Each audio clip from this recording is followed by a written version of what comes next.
Vou aproveitar para comentar esse exercício que um objeto, nesse caso era uma esfera oca, ele rola descendo o plano. Então ele parte do repouso, onde a velocidade inicial dele é igual a zero, e ele chega num ponto, né, da base do plano, e a partir desse ponto ele pode continuar se movimentando. Mas a ideia é pensar que o objeto, ele enfrentou um desnível aqui, no qual ele, a gente sabe, né, está convertendo energia potencial gravitacional em energia cinética.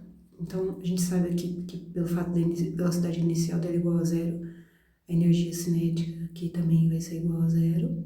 No caso, era uma esfera maciça, e a inércia rotacional de uma esfera maciça é 2m, é 2/5 de m, onde m é massa, vezes r ao quadrado, onde o r é o raio dessa esfera. E ela desliza aqui, né? Ela rola sem deslizar, na verdade ela tem um processo de rolamento, onde ponta a ponta ela vai ter contato com a superfície.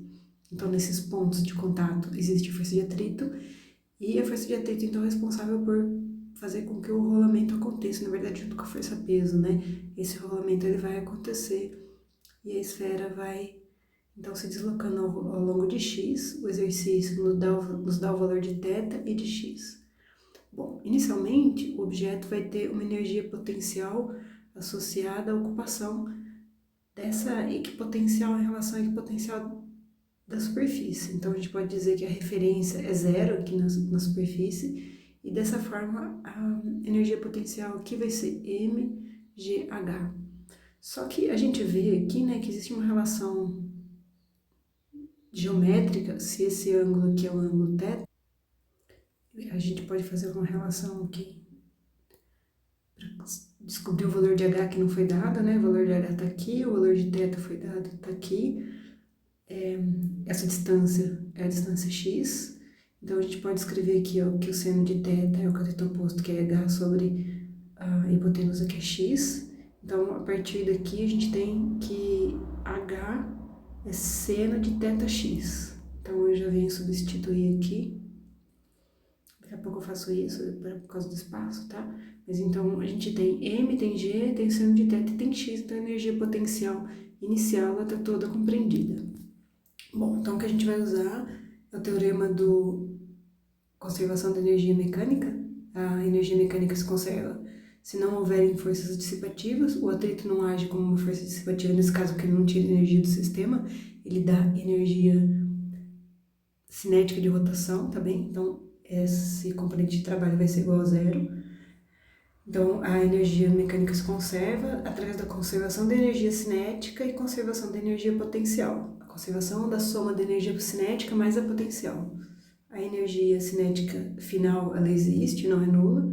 A energia cinética inicial é igual a zero, a energia potencial final é igual a zero e a potencial inicial é igual a zero. Vou passar a energia potencial para o lado de cá, e agora a gente tem essas duas energias potenciais se equilibrando.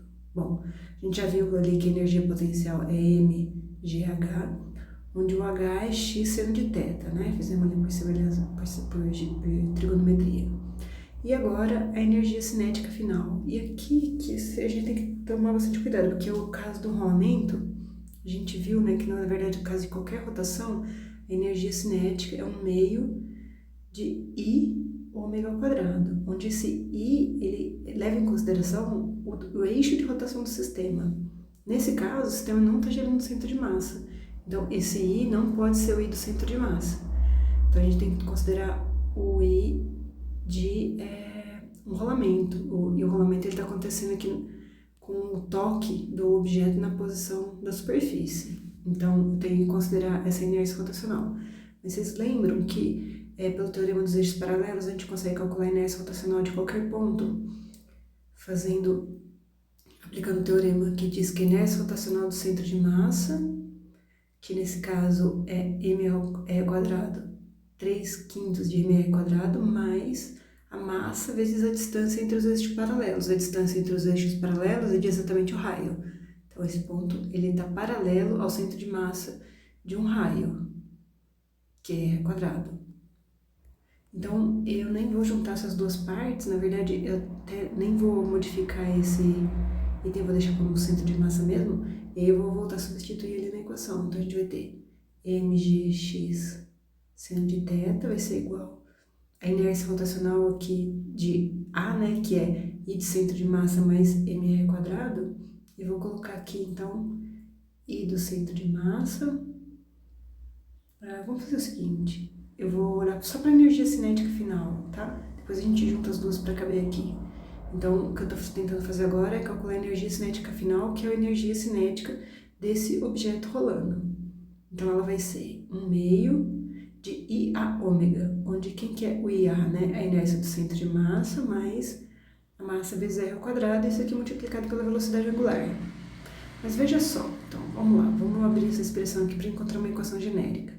A gente vai ter inércia do centro de massa dividido por 2 vezes ômega ao quadrado mais 1/2 de mr ao quadrado vezes ômega ao quadrado também. Bom, aqui a gente já tem a primeira consideração, né, resultado, porque I de centro de massa ômega ao quadrado sobre 2 é a energia cinética de um caso de rotação pura, como se o objeto estivesse girando em torno do centro de massa.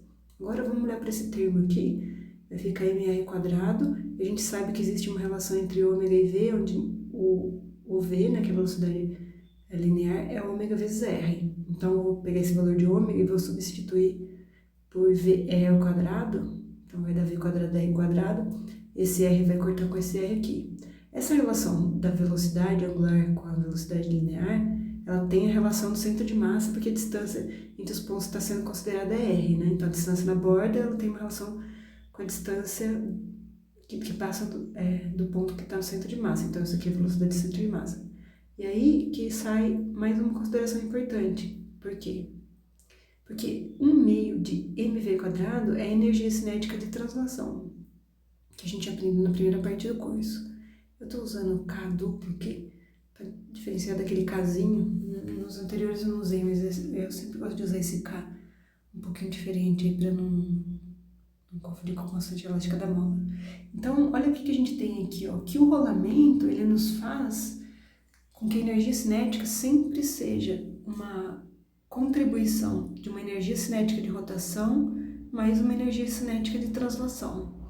Então, nesse exercício aqui, que o rolamento acontece, que a energia cinética inicial ela vai se equilibrar com a energia cinética final vai se equilibrar com a energia potencial acumulada, a gente pode dizer então que a energia potencial, que a gente já viu que ela é mgx seno de θ, ela é igual à soma da energia rotacional mais a energia cinética rotacional mais a energia cinética de translação, dependente do objeto que esteja rodando, porque a informação sobre que tipo de objeto, né, qual que é a diferença entre um objeto e outro, ela aparece aqui. Quando a gente coloca aí centro de massa, ômega ao quadrado, dividido por 2. Então, essa energia cinética. Para cada objeto diferente, esse ICM muda. A energia cinética de translação, ela continua dependendo do centro de massa, que vai depender de m, velocidade do centro de massa ao quadrado. Então, a equação genérica para qualquer tipo de objeto, mas como a gente tem um objeto, já pode fazer as substituições aqui, ó. Seno de θ vai ser inércia do centro de massa, que é 3/5, né? Vezes, esse m já entrou aqui, mr ao quadrado sobre 5, ele já tá lá, esse 2 aqui é o da energia cinética mesmo. E esse ômega, eu escrevi já ele como sendo a velocidade do centro de massa vezes r, os 2 ao quadrado aqui, mais 1/2 de mv cm ao quadrado, tá bem? Aqui, na demonstração aqui eu substituí o ômega por v para separar as duas variáveis e aqui eu voltei a substituir de novo, porque agora eu tenho só a velocidade do centro de massa, ou eu quero só a velocidade do centro de massa. Só para vocês terem essa ideia, né, de que na verdade se você tem velocidade do centro de massa você encontra ômega, se você tem ômega você encontra velocidade do centro de massa, então precisa ter algum dos dois. Então a gente vai cortar esse termo com esse termo aqui. Eu vou poder cortar as massas também, porque só se trata de um único objeto, né? Então a gente vai ter aqui, ó, que o gx seno de θ vai ser igual a 3/10 de GCM ao quadrado mais 1/2 de GCM. Peraí que a massa já foi. Agora junto aqui 20.